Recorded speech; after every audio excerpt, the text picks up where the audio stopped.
তোমরা যারা নামাজ পড়ো না, তোমরা নিজের হাতে নিজেরে বরবাদ করে দিচ্ছ ভাই আমার।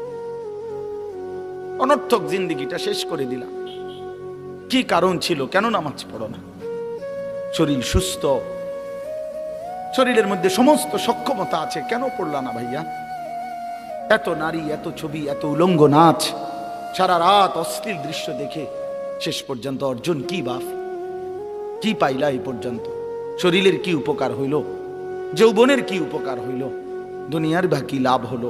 আখিরাতের বা কি লাভ? একদিন বেলা শেষে ফিরে দেখবা কিচ্ছু নাই, বন্ধুও নাই, শরীরও নাই, যৌবনও নাই, শরীরের ক্ষমতাও নাই, আখিরাতও নাই, খবরও নাই, কিচ্ছু নাই, কিচ্ছু নাই। সব ধোঁকা, সব ধোঁকা, সব ধোঁকা।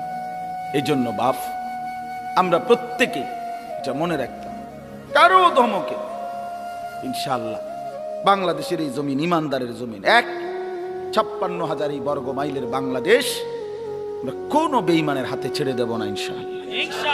সুজা ইনশাআল্লাহ, সবার আগে ইনশাআল্লাহ ইমানদার নওজোয়ান এই বাংলাদেশের জমিন পাহারা দেবে ইনশাআল্লাহ। ওই ভারতের এই সমস্ত ধমক, হ্যাঁ দেশে হাসপাতালে আমরা দেশের ইমানদার ডাক্তার আছে, আমাদের দেশে পর্যাপ্ত হসপিটাল আছে ইনশাআল্লাহ, কোনো সমস্যা নেই কোনো কিছুর। আল্লাহ থাকতে বান্দার আবার পেরেশানি কি হবে? হাসবুনাল্লাহু ওয়া নি'মাল ওয়াকিল, নি'মাল মাওলা ওয়া নি'মান নাসির। আল্লাহ আমাদেরকে হিম্মত দান করে।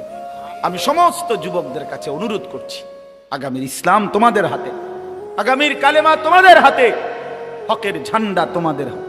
খুব দ্রুতই ইমাম মাহদি এবং দাজ্জালের লড়াই হবেই হবে ইনশাআল্লাহ, কোনো সন্দেহ। এবং মাহদির পক্ষই জিতবে, বেঈমানের পক্ষ দাজ্জালের পক্ষই হেরে যাবে ইনশাআল্লাহ। ইনশাআল্লাহ আমরা দেখি ইনশাআল্লাহ, আলোর মতো দেখি, এটা বুঝাই যায়, এটা বুঝাই যায়। তো এই জন্য বললাম, আমাদের এই জিন্দেগি শেষ হয়েই যাবে, আমরা মরেই যাব, হাসলেও মরে যাব, কাঁদলেও মরে যাব, সুখের মরণ হবে, দুঃখেরও মরণ হবে। আল্লাহ তাআলা বলছে এই আয়াতগুলোতে, বান্দা বিশ্বাস করো, বান্দা তুমি যেই দুনিয়া নিয়ে খুব ব্যস্ত, এই দুনিয়া নিয়ে তুমি খুব মজা পাইয়া লাইছো না, বান্দা বিশ্বাস করো আমি এটা রাখবো না, তুমিও থাকবা না, দুনিয়াও থাকবে না। তোমারও মৃত্যু হবে, গোটা সৃষ্টিরও মৃত্যু হবে। তোমার মৃত্যুরে মৌত বলে, গোটা সৃষ্টির যেদিন মৃত্যু হবে সেটাকে কিয়ামত বলে। একদিন গোটা সৃষ্টির মৌত হবে। এই আল্লাহ বলেন, কাল্লা ইদা দুক্কাতিল আরদু দাক্কান দাক্কা, সাবধান বান্দা মনে রেখো, একদিন এই জমিন, এই গোটা সৃষ্টি চূর্ণ বিচূর্ণ হয়ে যাবে, ভাঙচুর হবে, একদম ভেঙ্গে চুরচুর করে ফেলবে। ইজা সামাউন ফাতারাত, আসমান কাচের মতো ভেঙ্গে ভেঙ্গে পড়বে, তারকারাজি খসে খসে পড়বে, পাহাড়গুলো উঠতে থাকবে তুলার মতো, সাগর নদীর পানিগুলো টকবক করে উথরাইয়া বাষ্পের মতো উড়ে যাবে, জমিন মাটি পাউডার পাউডার হয়ে যাবে, সব সব শেষ হবে। আল কারিআতু মাল কারিআ ওমা আদরাকা মাল কারিআ ইয়াউমা ইয়াকুনুন নাসু কাল ফারাশিল মাবসুস। এভাবে বিশ্বাস করেন ভাই আমার, বাপ আমার, কি পরিমাণ আল্লাহ বলছে কথাটা, যে বান্দা কিয়ামত হবে, কিয়ামত হবে, একবার দুইবার না, বারবার বলছে, বহু শব্দ। আল হাক্কাতু মাল হাক্কা ওমা আদরাকা মাল হাক্কা আল কারিআতু মাল কারিআ ওমা আদরাকা মাল কারিআ লা উকসিমু বিয়াউমিল কিয়ামাহ ইযা ওয়াকাআতিল ওয়াকিআ লাইসা লিওয়াকাআতিহা কাযিবা হাল আতাকা হাদিসুল গাশিয়া। আল্লাহ তাআলা বলেন এভাবে, ইয়া আইয়ুহান নাসু তাকু রাব্বাকুম ইন্না জালজালাতাস সাআতি শাইউন আযীম ইযা যুলজিলাতিল আরদু জিলজালাহা ওয়া আখরাজাতিল আরদু আথকালাহা ফাইযা বারিকাল বাসার ওয়া খাসাফাল কমার ওয়া জুমিআশ শামসু ওয়াল কমার ইয়াকুলুল ইনসানু ইয়াওমাইদিন আইনাল মাফার। বারবার বলছে, অনেক আয়াত, অনেক। ইযা শামসু কুব্বিরাত ইযা সামাউ ইনশাক্কাত আম্মা ইয়াতাসাআলুন আনিন নাবাইল আযীম। সব আখিরাত, সব কিয়ামত। আল্লাহ বলছে, বারবার বলছি বান্দা, পৃথিবী শেষ হয়ে যাবে, হাসরের মাঠ কায়েম হবে। একদিন তোমরা সব দাঁড়াবা হাসরের ময়দানে। তখন কি হবে? ওয়াজা রব্বুকা, তোমাদের রব আল্লাহ হাসরের ময়দানে উপস্থিত হবেন। ওয়াল মালাকু সাফফান সাফফা, এবং কোটি কোটি ফেরেশতা হাসরের ময়দানে সারিবদ্ধভাবে দাঁড়াবে। মানুষগুলোও দাঁড়ানো, ফেরেশতারাও সারিবদ্ধভাবে দাঁড়ানো, মহান আল্লাহ পাক উপস্থিত।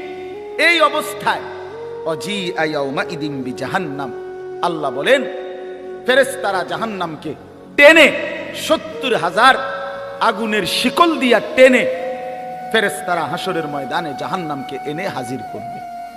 এই যে এই সাউন্ড বক্স, এটা বড়, এটা দেখেন, এটা দেখতেছেন সবাই? অর্থাৎ এটা যেরকম সচক্ষে আমরা দেখলাম, ফেরেশতারা এরকম সব মানুষের সামনে হাসরের ময়দানে জাহান্নামকে টেনে আনবে। জাহান্নামকে আনার পরে জাহান্নাম একটা বিকট চিৎকার দিবে, আগুনের তীব্র একটা গর্জন ধ্বনি জাহান্নামের ভিতর থেকে বের হবে। পুরা হাসরবাসী একসাথে চিৎকার দিয়ে উঠবে, ইয়া রব্বি নাফসি নাফসি। এই প্রথম হাসরবাসীর কথা। এর আগে পুরা হাসরের ময়দান চুপ থাকে। এই সর্বপ্রথম জাহান্নামের চিৎকার শুই না মানুষগুলো সব চিল্লানি দিয়ে উঠবে, ইমানদার কাফের সবাই, ইয়া রব্বি নাফসি নাফসি, আয় মাওলা আমাকে বাঁচা। ফেরেশতারা ইব্রাহিম নবীকে বলবে, ইব্রাহিম, ওই যে আপনার ছেলে ইসমাইলকে দেখা যায়, ওর জন্য কিছু বলবেন? আল্লাহর কসম ইব্রাহিম আলাইহিস সালাম বলবে, ইয়া রব্বি নাফসি নাফসি, মাওলা আমারে বাঁচান আমারে বাঁচান। ওটাও দেখো। ইয়াকুব আলাইহিস সালামকে ফেরেশতারা বলবে, হে নবী ইয়াকুব, ওই যে আপনার ছেলেটা ইউসুফ, 40 বছর যার জন্য আপনি দুনিয়ার জমিনে কাঁদছিলেন, মনে আছে? কাঁদতে কাঁদতে চোখ অন্ধ বানাইছিলেন, ও যে ওর জন্য কিছু বলবেন? ইয়াকুব আলাইহিস সালাম বলবে, ইয়া রব্বি নাফসি নাফসি, না মাওলা আমাকে বাঁচান, আমি ওরটা জানি। এই হলো হাসরের ময়দান। আল্লাহ তাআলা বলেন, ইয়াউমা ইদিন ইয়াতাযাক্কারুল ইনসান ওয়া আন্না লাহুদ যিকরা। ভাই বন্ধু, এই শেষ কথাগুলো দেখেন, তরজমা শুনলেই বুঝবেন। আল্লাহ তাআলা বলেন, এই হাসরের ময়দানে প্রত্যেকটা নাফরমান পাপী তার দুনিয়ার জীবনের সব কথা মনে পড়ে। এই চুরি ডাকাতি, সুদ ঘুষ কিস্তি, মিথ্যা সিটারি বাটপারি, হ্যাঁ, মদ জুয়া নাচ গান নারী নেশা অশ্লীলতা বেহায়াপনা হারাম রোজগার, ওজনে কম দেওয়া, মিথ্যা বলা, বাটপারি সিটারি, সমস্ত নাফরমানি আমার আপনার মনে। আল্লাহ বলেন, ওয়া আন্না লাহুদ যিকরা, কিন্তু বলো না বান্দা, সেদিন মনে পড়ে কি লাভ হবে? মনে তো পড়বে, বুঝে তো আসবে, লাভ কি হবে? লাতারাবুন্নাল জাহিম সুম্মা লাতারাবুন্নাহা আইনাল ইয়াকিন, জাহান্নামকে তো সচক্ষে দেখবা বান্দা, সব তো মনে পড়বে, লাভ কি হবে? তখন নাফরমান কি বলবে? ইয়াকুলু ইয়া লাইতানি কদ্দামতু লিহায়াতি, প্রতিটা নাফরমান আফসোস করবে, হায় আমার মন্দ কপাল, আমি যদি দুনিয়ার জীবনে থাকতে আজকের এই আখিরাতের জন্য কিছু পাঠাতাম, কিছু নাকি যদি পাঠাইতাম কত না ভালো হতো। ফায়াউমা ইদিল লা ইউআযযিবু আযাবাহু আহাদ ওয়া লা ইউসিকু ওয়াসাকাহু আহাদ। সাংঘাতিক কথা।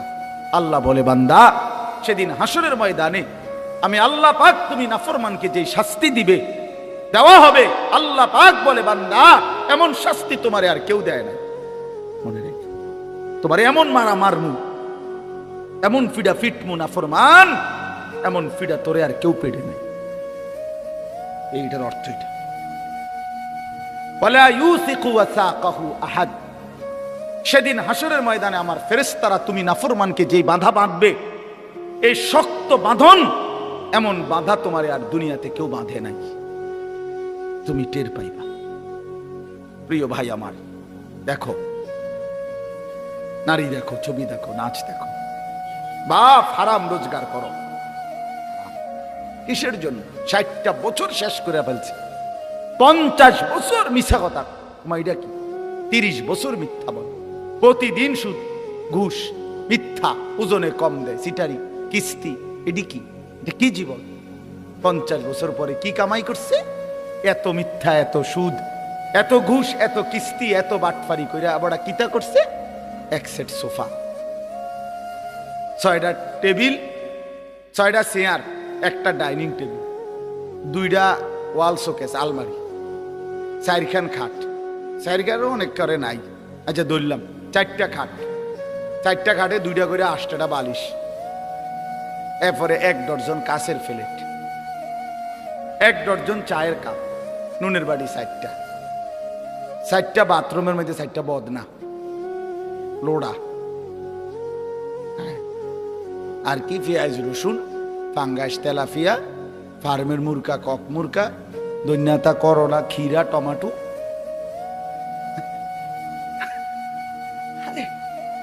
হায় হায় রে কাকা, এ বুঝি এই কদ্দুরে লাগে, এত মিশা কথা কোন লাগে বুঝি?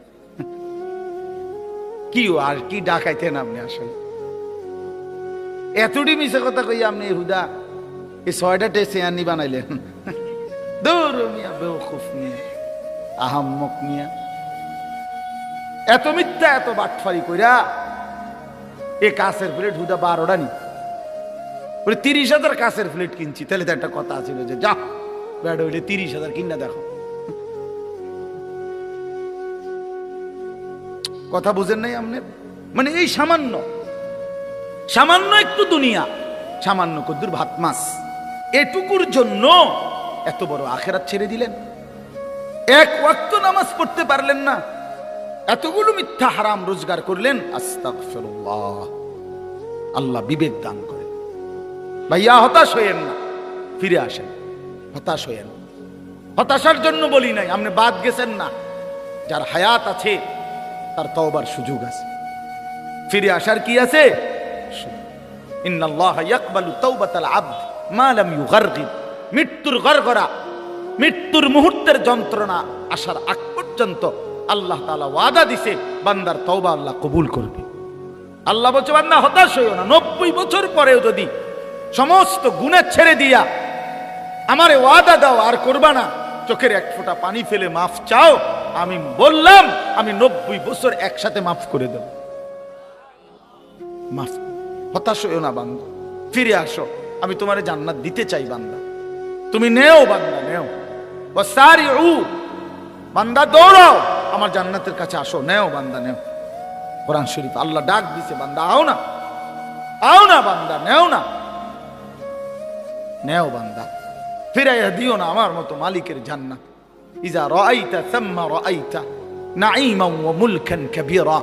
আল্লাহ বলে আমার বান্দা যখন জান্নাতে যাবে তো ঘুরে ঘুরে চোখ ফিরাইয়া ফিরাইয়া সে জান্নাত বারবার দেখবে, আরো বড়, আরো বড়, আরো বড়, শেষ পর্যন্ত বুঝবে তাকে এক বিশাল সাম্রাজ্য দেওয়া হয়েছে।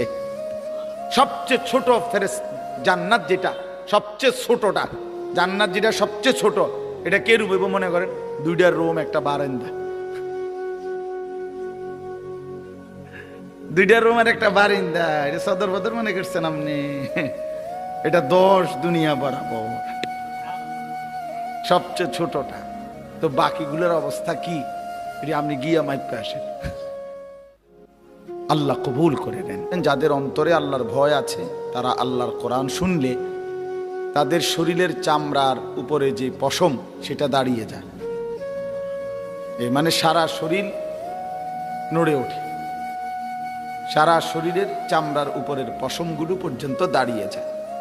এটা ছিল কোরআনুল কারীমের বৈশিষ্ট্য, আল্লাহ কোরআনে বলছে। তাহলে কোরআন শুনলে এমন হওয়া উচিত। وَإِذَا سَمِعُوا مَا أُنزِلَ إِلَى الرَّسُولِ تَرَى أَعْيُنَهُمْ تَفِيضُ مِنَ الدَّمْعِ مِمَّا عَرَفُوا مِنَ الْحَقِّ। আল্লাহ তাআলা বলেন, হে রাসূল আপনি আপনার সাহাবীদের দিকে তাকিয়ে দেখেন, আমি আল্লাহর পক্ষ থেকে নাজিলকৃত কোরআন আপনার জবান থেকে যখন তারা শুনে তখন আপনি দেখেন যে তাদের প্রত্যেকের চোখ থেকে অঝরে পানি ঝরে পড়তেছে। এই সাহাবায়ে কেরাম আল্লাহর কোরআন শুনলে কাঁদতেন। এটা কোরআন শরীফের আয়াত, স্পষ্ট আল্লাহ সাক্ষ্য দিছে।